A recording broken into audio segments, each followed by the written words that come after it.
How to fix iPhone apps not downloading. In order for you to fix this issue, let's get started with the video.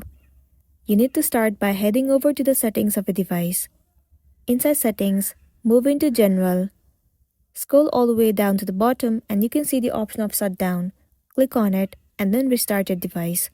Once done, the next thing you want to do is tap on transfer or reset iPhone. Click on reset.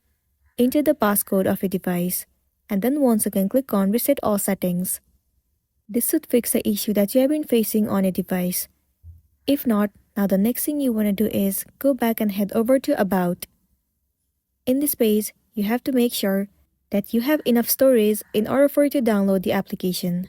Sometimes the storage might be full and it might be the reason that you're facing the issue. So make sure to clear up all of the space and leave the space to download any of the application on your device. After that, you'll be good to go. So that's a wrap for this video. If this video helped you, give it a like and check out our next tutorial. Thank you.